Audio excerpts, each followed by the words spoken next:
영적 침체에서 벗어나라 라는 제목으로 함께 말씀 생각해 보도록 하겠습니다. 우리 지난 시간에 시편 23편 말씀을 함께 나누면서 하나님께서 나의 목자가 되신다 라고 고백했던 다윗의 시를 살펴보고 있습니다. 하나님께서 나의 목자가 되신다 라고 고백한 다윗은 2절부터 5절까지의 고백을 통해서 왜 하나님이 나의 목자이신가를 또 얘기하고 있습니다. 하나님이 왜 나의 목자가 되시느냐? 첫 번째, 하나님은 공급하시는 하나님이시다라는 것이죠. 2절에서 보면 그가 나를 푸른 풀밭에 누이시며 쉴만한 물가로 인도하시는도다. 육신의 필요를 공급해 주시는 하나님의 은혜를 노래하고 있습니다. 양들에게 있어서 푸른 풀밭은 그 자체가 식탁이 되겠습니다. 그 전에 성경 공부를 인도하면서 하나님께서 양에게 생명을 주시고 또 풍성하게 주기를 원하신다. 그럼 하나님이 양에게 원하는 건 무엇일까? 이렇게 질문을 했더니 한 녀석이 그렇게 얘기했어요.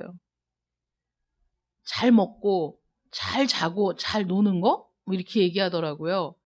그 말이 이제 장난스럽게 하기는 했지만 사실 뭐 단순하게 보자면 하나님이 베풀어 주신 우리 인생의 모든 복락을 우리가 정말 어린아이와 같이 순수하게 받아들이고 그 잘 먹고 또 그 안에서 잘 자고 그 안에서 즐거워하는 거 이게 우리 그 양들이 누려야 할 분복이라면 또 분복이죠.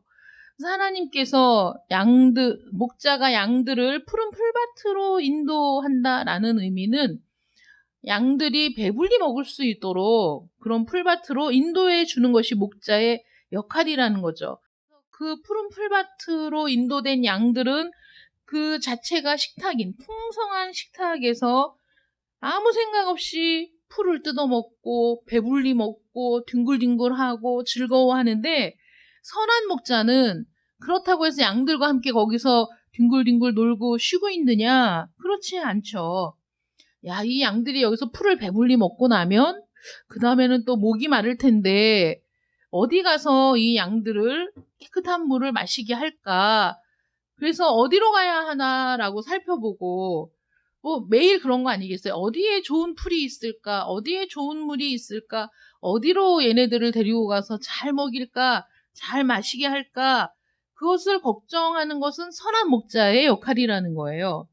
양들은 선한 목자가 인도하는 대로 따라가면 되는 겁니다. 사실 양들이 풀을 먹으면서 야, 이거 풀을 다 먹고 나면 어디 가서 물을 마실까를 고민하는 게 아니라 목자가 고민하는 거라는 거죠. 그래서 목자가 양들을 푸른 풀밭으로 그 인도해서 거기서 충분히 먹고 눕게 하시고 또 그 목자는 쉴만한 물가로 인도해서 그들이 충분히 그 물을 마실 수 있도록 해준다. 왜냐하면 선한 목자는 양들의 필요에 대해서 누구보다 가장 잘 알기 때문이죠. 그래서 건강하고 올바른 양육자인 부모 밑에서 성장하는 아이들은 그런 걱정을 할 필요가 없지 않겠습니까? 오늘 밤 어디서 자야 하나 뭐 이런 걱정을 할 필요가 없는 거죠. 오늘 내가 무엇을 먹어야 하나? 내가 오늘 어떻게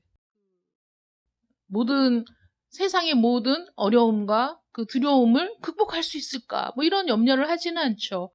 오히려 부모의 돌봄을 받지 못하고 밖으로 내몰린 아이들이 오늘 나는 어디서 이 지친 몸을 누워야 할까? 어디서 이 밤을 지내야 할까를 고민하는 거지. 올바른 양육자 밑에 있는 아이들은 그런 걱정을 할 필요가 없는 것처럼 하나님의 보호 아래 하나님이 나의 목자이심을 굳게 믿고 따라가는 사람들은 사실 우리 대부분의 모든 걱정과 근심은 별 의미가 없는 것인 경우가 많다는 거예요. 하나님이 우리보다 더 우리를 잘 아시기 때문에 우리의 길을 인도하시고 우리의 육신의 필요를 채워주신다. 근데 하나님은 그렇게 말씀하시는데도 여전히 우리는 온갖 근심과 염려를 달고 산다는 거죠. 늘 근심하고 늘 염려하고 그러면서 사람들은 어떻게 생각하냐면 내가 이렇게 근심하고 염려하는 이유는 무엇인가 부족하기 때문이다. 뭐 노후를 준비하지 못했다. 지금 당장 들어오는 수입이 적다. 지금 내가 필요한 것들을 사기에도 지금 내가 갖고 있는 모든 재물이 부족하다. 그래서 부족하다, 결핍 때문에 우리가 항상 염려하고 근심하는 것이다 라고 생각하는데, 그러면 내가 근심하고 염려했던 그 결핍이 채워졌을 때 우리에게 그러면 근심과 염려가 사라지느냐? 여러분 어떻습니까? 사라집니까?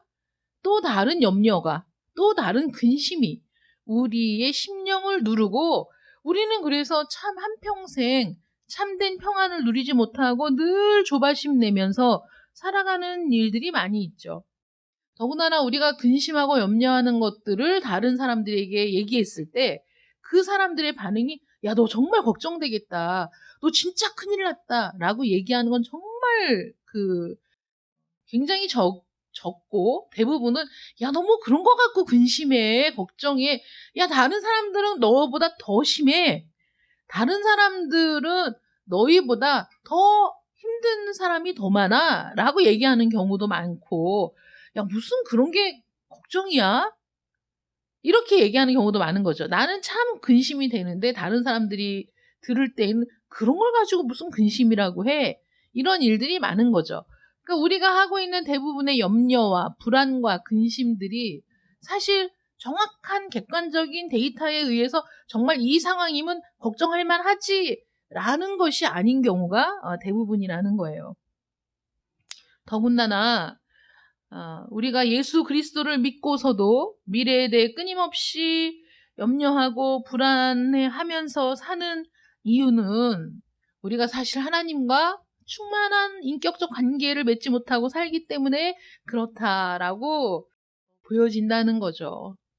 지금 많은 교회들이 코로나를 겪으면서 사실 대면 예배가 재개된 지 꽤 시간이 지났음에도 불구하고 여전히 대면 예배까지 회복되지 못한 많은 분들이 있다라는 소식도 들려오고, 지금은 어떤지 몰라도 몇 개월 전에도 오후 예배도 아직 재개하지 못한 교회도 있다라는 소식도 들었습니다. 회복되지 않은 거죠. 여전히 이미 이제 코로나라는 것이 일상적인 감기처럼 되어서 우리가 일상생활에 불편이 없는 상황이 되었음에도 불구하고 우리는 코로나 상황에서 영적인 침체를 겪고 그 침체에서 벗어나지 못하고 있다. 그래서 영적 침체에서 벗어나지 못하고 있는 이유가 무엇인가 우리가 생각해 보자면, 성경은 오늘 말씀을 통해서도 하나님은 우리의 필요를 공급하시는 양들에게 선한 목자가 있을 때 그 양들이 고민할 염려가 없는 것처럼 우리의 선한 목자 되신 하나님을 따르는 이들에게 많은 근심과 염려는 사실 불필요한 것이었다라고 말씀하시는데도 불구하고 우리가 여전히 불안해하고 근심하고 염려한다면 우리는 선한 목자이신 하나님과 온전한 인격적인 관계 속에서 그 안에서 충분히 누려야 할 것들을 누리지 못하고 있다라고 우리가 말할 수 있다는 겁니다. 하나님께서 나를 사랑하시고 내게 가장 좋은 것을 알고 계시기 때문에 내 인생을 책임져 주실 것이라는 하나님을 향한 전적인 의지, 그래서 하나님을 붙들고 의지하는 하나님을 향한 온전한 의존의 마음이 있는 사람들은 염려하고 근심하지 않지만, 그 관계에 들어가지 못했을 경우에 사람들이 염려하고 근심하고 있다라는 겁니다. 사람들이 하나님의 사랑과 은혜를 경험하고 하나님의 선하심을 확신하게 되면 우리 인생에 어떠한 일이 일어나도 사실 두려워하지 않게 된다는 것이죠. 우리가 미래의 일은 알 수 없는 영역이지만 내가 하나님과 함께 있을 때 내 미래를 내가 알 수는 없으나 하나님의 은혜로 얼마든지 바뀔 수 있다라고 우리가 소망을 갖는 거죠. 내가 생각할 때 나의 미래가 암울한 것 같고 나의 미래에 어떤 소망이 없을 것처럼 느껴지며 나의 원수들이 내 마음에 그런 낙심을 불어넣는다고 하더라도 내가 하나님과 온전한 관계를 맺고 있을 때 그 모든 공격들은 사실 나에게 어떤 의미도 없고 나는 하나님께서 나에게 가장 좋은 것을 주시는 분이라는 사실을 확신하기 때문에 오히려 미래에 소망을 가질 수 있게 되는 것, 이것이 하나님과 온전한 관계를 맺은 사람들의 반응이라는 것이죠. 그러니까 염려할 필요가 없고, 만약에 지금 나의 현실에 나쁜 일이 생겼다, 내가 감당할 수 없는 어려움이 나에게 일어났다라고 하더라도 그 모든 일들이 변하여 나에게 은혜가 될 줄로 믿을 때 그 모든 것들을 결국 극복할 수 있는 힘과 능력을 공급받게 된다. 그러므로 하나님을 믿는 모든 사람들에게 결코 안 좋은 일이 생기지 않는다라는 그런 맹신이 아니라, 내 인생은 사실 좋은 일이 있을 수도 있고 안 좋은 일이 있을 수도 있고, 지금 나는 피해가고 싶으나 맞닥뜨린 어려운 문제들이 있다고 하더라도 내가 하나님과 온전한 관계 속에 있을 때 그것은 사실 문제가 아니라는 거죠. 문제가 되는 건 하나님과 온전한 관계에 있지 않기 때문이다. 하나님과 인격적인 관계가 부실하기 때문에 나오는 것이다 라는 거예요. 하나님께서 오늘 본문 말씀에 선한 목자가 양들을 푸른 풀밭에 누이셨다라는 걸 한번 생각해 보세요. 그 목가적인 풍경, 푸른 풀밭이 쫙 펼쳐져 있고 양들이 거기에서 배불리 먹고 자기네들끼리 뛰고 뒹굴고 장난치다가 거기에 그 누워있는 모습, 얼마나 편안해 보입니까? 이게 육체적인 평안만이 아니라 영혼의 안식도 느껴지는 것이죠. 몸과 마음이 편안한 상태. 그래서 우리의 일생을 돌아보면 우리의 영혼과 육체의 필요를 매 순간마다 공급해 주시는 하나님의 은혜가 있었음을 우리가 알 수 있다. 그런데 그 사랑을 내가 믿지 못하겠다, 그러면 이제 불안한 거죠. 근데 그런 사랑을 나는 믿지 못하겠어, 하나님이 나를 사랑하는지 어떻게 알지? 라고 얘기할 때 사도 바울은 이렇게 얘기합니다. 자기 아들을 아끼지 아니하시고 우리 모든 사람을 위하여 내어주신 이가 어찌 그 아들과 함께 모든 것을 우리에게 주시지 아니하겠느냐. 로마서 8장 32절에 분명히 말씀하고 있습니다. 자기 아들을 아끼지 않고 우리 모든 사람을 위해 아예 그 아들을 내어주신 이, 우리를 살리기 위해서 아들의 생명을 기꺼이 받으신 그분의 그 사랑을 생각해 봐라.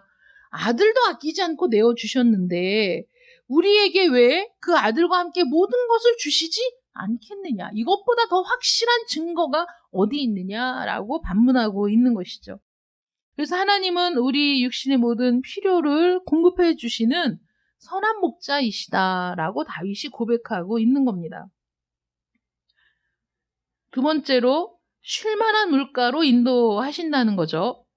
하나님이 자신을 쉴만한 물가로 인도하신다라고 고백하는데, 이 쉴만한 물가라는 것이 히브리어 성경에 보면 물이라는 단어와 움직임이 없는 정지된 이라는 단어가 결합되어서 쉴만한 물가라고 그렇게 되는 거예요. 움직이지 않는 물이란 뜻이거든요. 양들은 본능적으로 물을 무서워해서 흐르는 물을 마시지 못한다라고 지난주에 말씀을 드렸잖아요. 그러니까 흐르는 물에 대한 본능적인 두려움을 갖고 있다는 거죠. 양들은 또 털이 많아가지고 잘못해서 물에 빠지면 그 털이 물에 젖으면서 몸이 무거워지니까 물 밖으로 나오기가 어려운 거예요. 더군다나 흐르는 물에서는 떠내려 가기가 쉽상인 거죠. 그래서 이 목자들이 양들에게 물을 먹이려고 한다 하면 그 물이 흐르는 쪽 한쪽에다 큰 돌멩이나 풀뿌리 같은 걸로 둑을 만들어서 일시적으로 그 물이 흐르지 않는 것처럼 이렇게 보여지게, 고여있는 물처럼 보여지게 해서, 그래서 양들에게 물을 마시도록 한다라는 거예요. 목자들이 양을 치면서 왜 그렇게 할까요? 양들을 잘 알기 때문이죠. 양들이 편안한 마음으로 물을 마실 수 있도록, 양들이 가장 최상의 상태에서 풀을 뜯고 물을 마시고 심신이 평안할 수 있도록 목자들이 최선을 다해서 돌본다라는 겁니다.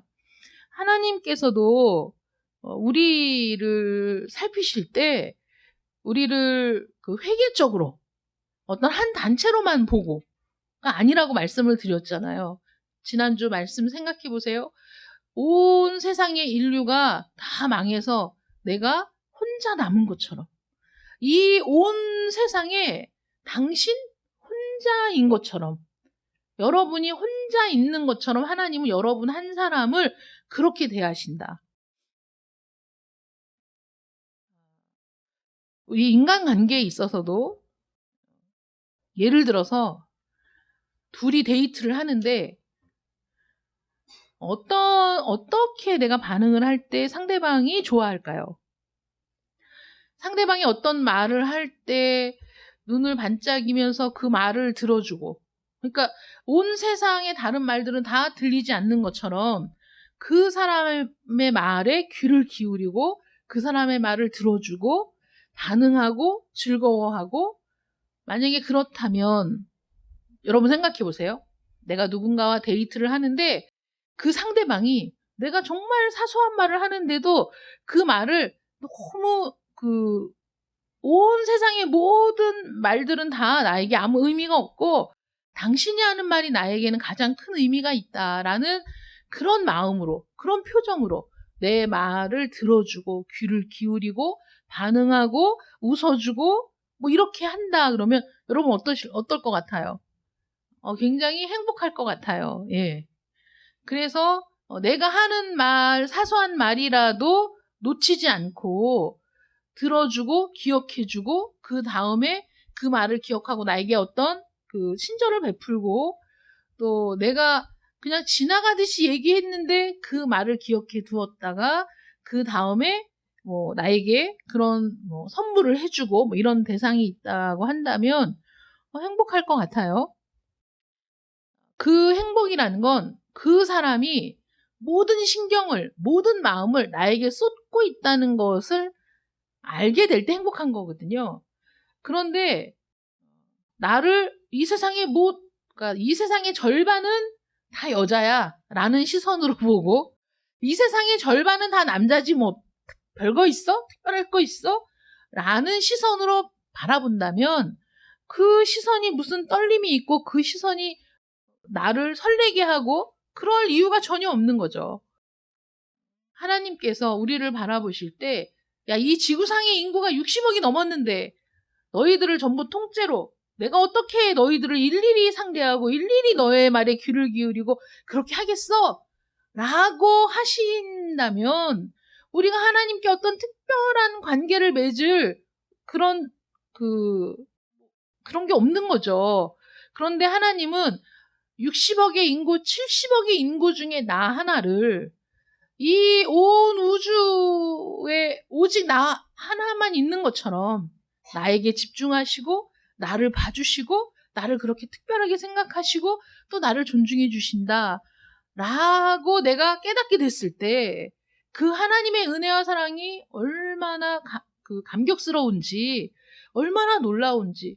아니, 지난주에 말씀드린 것처럼 이 우주가 얼마나 광활하고 그 가운데 우리 은하계라는 것도 사실 정말 작은 거에 불과하고, 은하계 중에 이 태양계라는 것도 또 얼마나 작은지, 그 태양계 중에 우리 지구 안에 우리라고 생각하면 정말 점 하나 찍은 것보다도 못한 것이 우리의 존재일 텐데, 하나님이 온 우주 만물을 창조하시고 그 작은 지구 안에 60억이 넘는 인구가 살고 있다고 하더라도 그럼에도 불구하고 나에게 집중해 주시는 하나님의 은혜를 경험한 사람, 나를 사랑하신다는 것을 내가 깨닫게 되었을 때 그 사랑이 너무 감격스러운 거죠.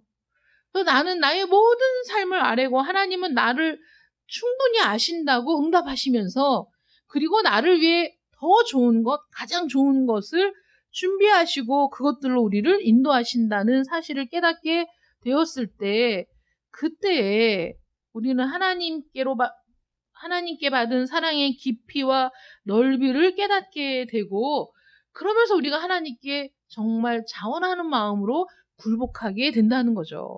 그런 관계, 그런 인격적인 관계를 형성하기 위해서 하나님은 끊임없이 우리를 감동시키시고 말씀을 통해, 기도를 통해, 찬양을 통해 우리 마음에 감동을 주시며 하나님이 어떤 분인가를 깨닫고 알 수 있도록 우리를 이끌고 가시는 분이시지, 우리를 때리시고 강압하고 억압하면서 억지로 우리에게 목줄을 채워서 끌고 가시는 분이 아니시다라는 겁니다.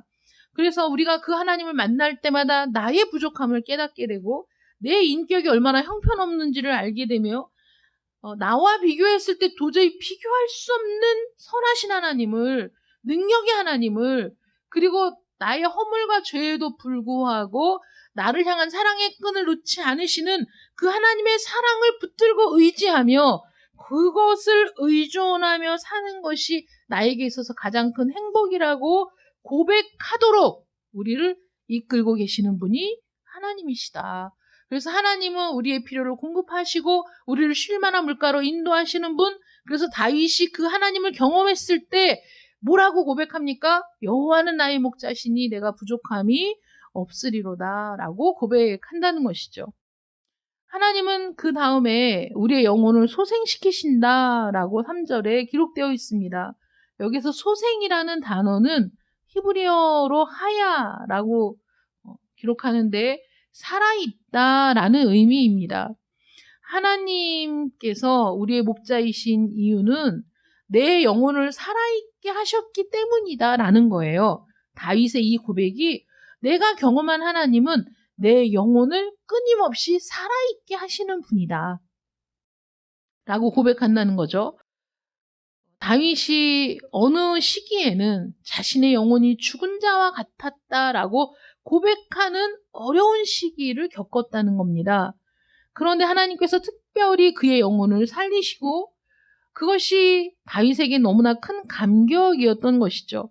그래서 다윗이 평생을 하나님을 믿고 따르면서 하나님과 함께 했던 자신의 생애를 돌아보니 하나님이 정말 나를 깊은 웅덩이에서 건져내신 분, 나를 정말 그 사망의 음침한 골짜기에서 건져내신 분이었다라는 것을 다윗이 고백할 수밖에 없었고 그 하나님이야말로 내 영혼을 날마다 살아있게 하신 분이셨다라고 고백하였다는 거예요. 영혼이 죽은 것과 같이 된 상태를 가리켜서 우리가 영혼의 침체라고 부를 수 있다는 것이죠. 육체의 죽음은 모든 신진대사를 멈추었을 때, 심장이 멎었을 때, 신체의 모든 기능이 정지했을 때 우리는 육체적으로 죽었다라고 얘기합니다. 그런데 우리의 영혼은 파멸되지 않고 죽을 수 없는 영원히 불멸하는 것이 우리 영혼이거든요. 그렇기 때문에 영혼이 파멸될 수는 없지만 그 영혼이 고유한 기능을 발휘하지 못할 때 영혼이 죽었다라고 우리가 얘기할 수 있다는 거예요. 우리가 온 몸을 갖고 있지만 내가 온 몸의 기능이 떨어져서 사실을 내가 걸어야 되고 움직여야 되고 내 손으로 밥을 먹어야 되고 이래야 내가 건강하게 삶을 유지할 수 있는데 어느 순간부터 나는 걷지도 못하고 일어나지도 못하고 내 스스로 밥을 먹을 수도 없다. 그러면 내가 한 인간으로서 누려야 할 많은 것들이 상실된 채로 그렇게 살아야 되지 않겠어요? 그런 상태가 된다면 내가 아무리 돈이 많아도 즐거운 일이 없고 내가 아무리 권세가 있었던 사람이라고 하더라도 그건 다 그 한낱 꿈에 불과한 상황이 되는 것이죠. 마찬가지로 영혼이 그 고유한 기능을 발휘하지 못하도록 완전히 눌려 있을 때, 그 영혼이 침체되어 있을 때, 그때 우리 영혼이 죽은 것과 같다라고 표현할 수 있다는 거예요. 왜 우리의 영혼에 침체가 오느냐? 그것은 하나님과의 관계가 어떤가에 따라서 달려있다라는 것이죠. 다윗은 이런 영혼이 죽은 것과 같은 침체된 상태에 있다가 회복되는 경험을 했기 때문에 하나님이 자기를 사랑하시고 자신은 하나님의 양과 같은 존재이며 하나님은 나의 목자가 되신다는 사실을 이렇게 고백하게 되었다는 거예요. 영혼이 침체되는 이유는 뜬모를 고통으로 내 육체와 내 마음이 형편없이 무너졌을 때 그때 영혼의 침체를 경험하게 되죠. 또 영적으로 무지하기 때문에 내 상태를 전혀 깨닫지 못하는 사람들이 영혼의 침체 상태에 들어갈 수 있습니다. 그리고 세 번째는 죄 때문에 영혼의 침체를 겪게 되죠.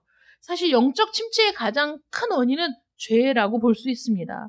하나님과 우리 사이를 가로막고 하나님과 우리 사이의 건강한 교제가 끊어지게 만들고, 그리고 우리가 하나님 앞에 담대하게 나아갈 수 있는 우리의 발목을 붙들어 앉히는 것이 바로 우리의 죄악 때문입니다. 자신이 죄인이라는 사실을 깨닫지 못하는 사람은 그 무지 때문에 내가 왜 이런 상태를 겪는지 이해하지도 못한 상태로 거기에 머물러 있을 수 있고, 바리새인과 서기관들처럼 자신들은 의롭다라고 생각하면서 자신들이 지금 어떤 영적 상태인가를 분별하지 못하는 그런 무지한 그 사람들이 있습니다. 하나님을 대적하고 하나님을 미워하는 그런 죄악 가운데 있는 사람들도 있고,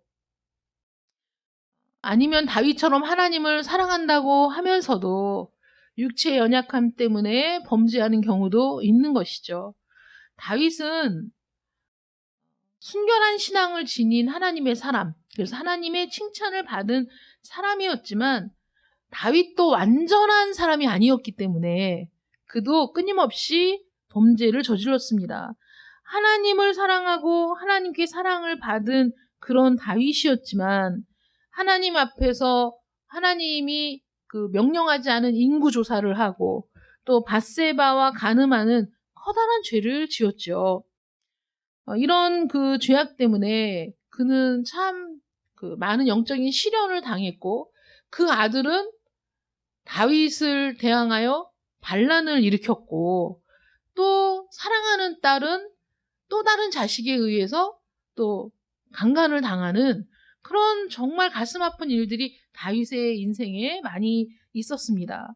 그래서 자신의 죄악으로 인해서 벌어진 그 많은 죄의 열매들을 바라보면서 다윗이 하나님 앞에 하나님께서 내게 구원의 기쁨을 거두어 가시고 내게 주신 성령을 거두어 가실까봐 너무나 고통스러워하면서 밤마다 자신의 요를 적시고 침상을 눈물로 띄우는, 이건 시적인 표현이지만 얼마나 많이 울었는지 그 눈물의 강으로 인해서 침상이 떠오를 정도로 그렇게 울었다는 거죠, 다윗이.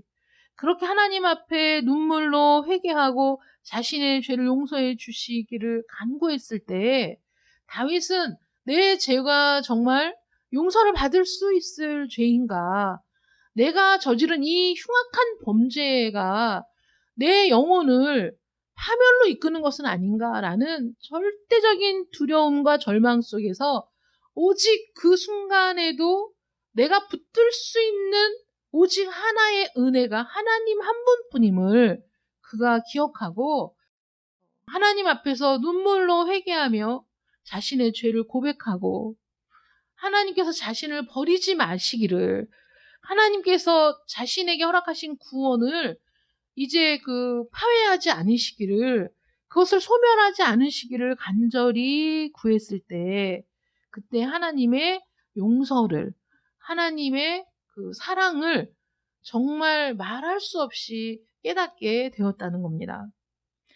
우리도 하나님 앞에 예배를 드리면서 하나님의 말씀을 들으면서 이렇게 다윗처럼 내 안에 있었던 이 죄악, 다른 사람은 알지 못하지만 다른 사람은 다윗을 성군으로, 다윗을 철회 없이 하나님의 사랑을 받는 사람으로, 다윗 같은 사람이 어디 있냐고 많은 사람들이 칭송을 했지만 다윗은 하나님 앞에서 자신의 죄를 부끄러워하고 슬퍼하며 눈물을 흘린 것처럼 다른 사람들이 나를 어떻게 보는지 상관없이 내가 하나님 앞에 얼마나 부끄러운 죄인이었던가를 깨닫게 되면서 내가 얼마나 하나님의 사랑에 반응하지 못한 사람이었는지, 내가 하나님의 긍휼과 자비를 얼마나 우습게 여겼던 사람인지, 이것이 그렇게 중요하다는 사실을 내가 지금까지 깨닫지 못했던 나는 정말 무지한 사람이었다는 사실을 깨닫게 되면서 하나님 앞에 눈물로 여러분들의 죄를 고백하는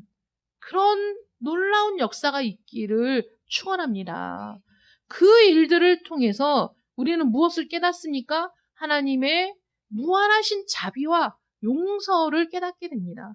하나님의 사랑을 깨닫게 됩니다. 내 죄를 고백할수록 나 같은 것을 하나님께서 용서하실 수 있을까? 내가 정말 하나님의 은혜를 입을 수 있을까? 내가 정말 하나님의 끝없는 자비를 힘입을 수 있을까? 내가 내 자신에 대해서 절망하는 그 순간에 하나님이 여전히 나를 붙들고 계시고 하나님이 여전히 나에게 사랑과 은혜를 베푸시며 하나님은 여전히 지금도 나를 용서하기를 원하신다는 그 놀라운 사랑을 맞닥뜨리게 될 때, 그때 우리는 참으로 하나님 앞에서 무너지게 된다는 거죠. 더 이상 내가 하나님 앞에 내세울 것이 없다는, 내가 하나님 앞에 더 이상 자랑할 것이 없다는 사실을 고백할 수밖에 없다는 거예요. 그래서 그 자신의 죄를 깨닫고 하나님 앞에 고백한 사람은 그 다음에 어떻게 되느냐? 하나님의 은혜를 붙들길 원하고 하나님의 자비를 붙들길 원하고 하나님께서 나를 끝까지 포기하지 않고 붙들어 주시기를 갈망하게 되더라 하는 겁니다. 그렇게 될 때까지 하나님이 우리를 기다려 주셨더라.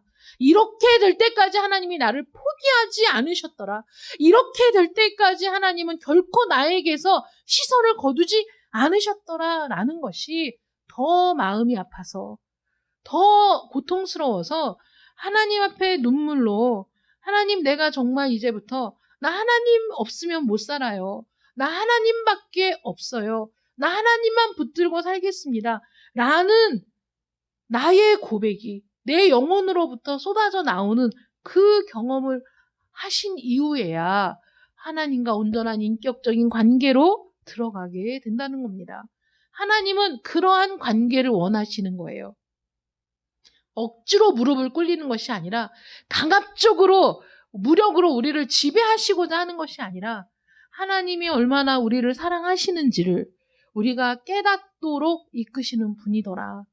하나님이 얼마나 우리에 대하여 오래 참아주신 분이신지를 우리가 절절히 깨달을 수 있도록 그때까지 참아주셨던 분이라는 사실을 깨닫게 되었을 때, 다윗은 자신의 삶을 돌아보며 내 인생의 굽이굽이, 내가 정말 무너지고 쓰러지고 죽을 것 같았던 그 상황, 내 죄로 말미암아 도저히 하나님께 나아갈 수 없는 절망을 경험했던 그 순간마다 어떻게 하나님이 나와 함께 하셨는가, 어떻게 하나님이 나를 붙드셨는가, 어떻게 하나님이 나를 다시 하나님께로 돌아가게 하셨는가를 깨달았기 때문에 하나님은 나의 목자라고 고백하고 있다는 겁니다.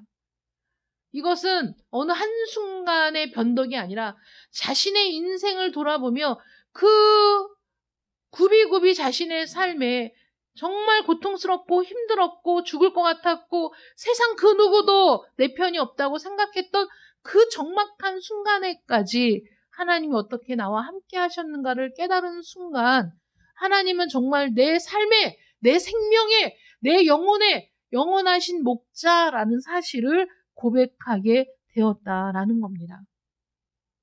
마찬가지로 여러분들에게도 하나님만이 여러분들에게 목자가 되심을 고백할 수 있기를 축원합니다. 이것은 억지로 막 아멘을 시키고 고백을 시키고 여러분들이 부르짖게 해서 나오는 고백이 아니라 정말 하나님 앞에서 무릎을 꿇고 여러분들의 삶을 하나님 앞에 내어놓고 한번 돌아보십시오. 하나님이 여러분들을 어떻게 사랑하셨는가? 어떻게 여기까지 인도하셨는가? 어떻게 여러분들을 참아주셨는가? 자식도 못 참아. 부모도 못 참아. 더 이상 견딜 수 없어. 라고 부모, 자식 관계가 깨어지는 세상 속에서 하나님이 어떻게 여러분들을 품으셨는가를, 어떻게 지금까지 여러분들을 참아주시고 인내해 주셨는가를 깨달을 수 있는 여러분들 되시기를 축원합니다. 누구의 강요도 아니라 다윗과 같이 여러분들도 스스로 정말 하나님은 나의 목자이십니다. 내가 부족함이 전혀 없습니다. 내가 힘들 때에도, 절망스러울 때에도, 내가 아무것도 손에 남은 것이 없을 때에도, 내 미래가 정말 불투명하여 어떤 소망도 가질 수 없을 때에도 하나님은 나의 목자 되시기 때문에 내가 부족함이 없습니다. 라는 믿음의 고백이 여러분들에게 있기를 축원합니다. 기도하겠습니다. 사랑의 하나님 감사합니다. 여호와는 나의 목자이십니다. 내 삶을 돌아볼 때 내가 얼마나 무지했었는지, 내가 얼마나 하나님의 사랑을 무시했었는지, 하나님의 오래 참으심과 자비를 내가 얼마나 우습게 여겼는지, 돌아오라는 하나님의 말씀을 거절할 때도 많았고, 내가 너를 사랑한다고 말씀하실 때에도 그 사랑을 우습게 여길 때도 많았습니다. 하나님의 사랑 없이도, 하나님의 자비와 긍휼이 없이도 내 혼자 힘으로 살아갈 수 있다고 그렇게 자신했던, 교만했던 우리가 아니었습니까? 하나님, 그럼에도 불구하고 여전히 우리를 놓지 않으시고 사랑하시며 기다려주시며 참아주시며 여기까지 우리를 인도하신 하나님이야말로 영원하신 나의 목자이심을 다시 한번 고백합니다. 하나님, 감사하고 또 감사합니다. 그 사랑 안에 머물 수 있도록 도와주시고 하나님과 인격적인 관계를 끊임없이 맺어가면서 하나님이 어떤 분이신지를 점점 더 알아가며 그 하나님 앞에 내 삶을 맡기고 전적으로 하나님을 의지하는 믿음의 사람들 되게 하여 주시옵소서. 예수님의 이름으로 기도드립니다. 아멘.